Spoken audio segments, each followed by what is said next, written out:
Em nome do Pai, do Filho e do Espírito Santo. Amém. Meus queridos irmãos e irmãs, nós celebramos hoje a memória do grande São Gregório Papa, apelidado por sua grandeza de São Gregório Magno. Bom, São Gregório é para nós um exemplo fulgurante de como uma pessoa dedicada à vida de oração e à vida contemplativa é verdadeiramente, necessariamente, também um bom pastor. Mas não o inverso. Deixa eu explicar. Veja só, muita gente se ilude falando que a vida contemplativa e a vida pastoral é tudo a mesma coisa, a ordem dos tratores não altera o tombar da terra, né? Bom, mas não é a mesma coisa, não. Por quê? Porque se você tem uma vida contemplativa, como São Gregório Magno, que foi monge, que se debruçou sobre a palavra de Deus, se deixou iluminar e transformar pela palavra de Deus, então esta pessoa que se deixou modificar interiormente pela graça, quando ela, querendo ou não querendo, é trazida para o pastoreio das ovelhas, trata-se então de um pastor fantástico. Sim, mas o inverso já não é verdadeiro. Uma pessoa que se entrega ao pastoreio, mas não tem vida interior, não vai passar de uma Marta agitada. Porque sem mim, diz nosso Senhor Jesus Cristo, nada podeis fazer. A vida de São Gregório Magno é exemplar. Em primeiro lugar, Gregório decidiu ser monge. Decidiu se dedicar a Deus. E na sua dedicação de estudos, de oração, etc., o Papa pediu que ele fosse apocrisário, ou seja, uma espécie de núncio apostólico lá em Constantinopla, que na época era a sede do Império.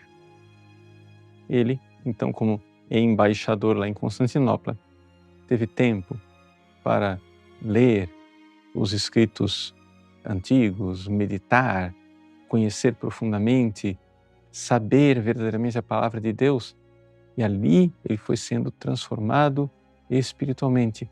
Em Roma, ele iniciou uma comunidade monástica, no Célio, e ali ele verdadeiramente queria se dedicar o resto dos seus dias a Nosso Senhor.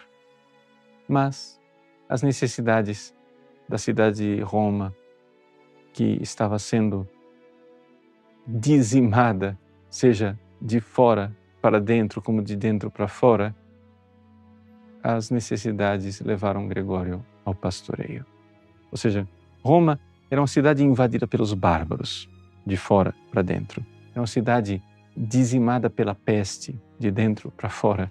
E não somente isso, a moral, os costumes, a ignorância das pessoas. Lembrem-se que nós estamos aqui entrando na Idade Média, num tempo em que o início da Idade Média foi de verdadeira tragédia e catástrofe para a Igreja, no sentido de que perdemos aquele substrato civilizacional que o Império Romano colocava onde a Igreja ia semeando. Era um tempo de barbárie. E, no entanto, Gregório Magno vai de encontro às necessidades do povo. Tornou-se um pastor fantástico. Nós podemos dizer literalmente que ele foi salvador da cidade de Roma em várias ocasiões durante a sua vida, mas não somente da cidade.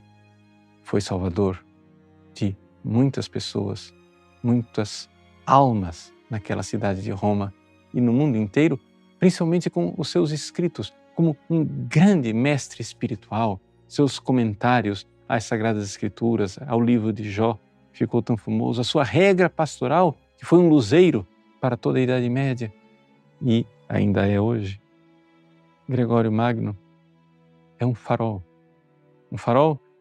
na sua doutrina, mas uma doutrina que brota da contemplação, como um homem que contemplou e transmitiu aos outros.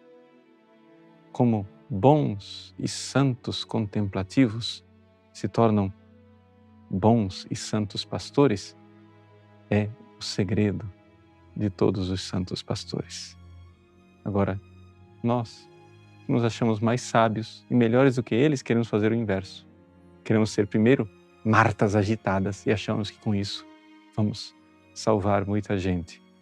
Na verdade, estamos colocando em perigo a nossa alma e a dos outros.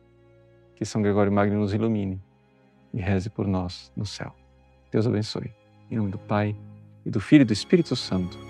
Amém.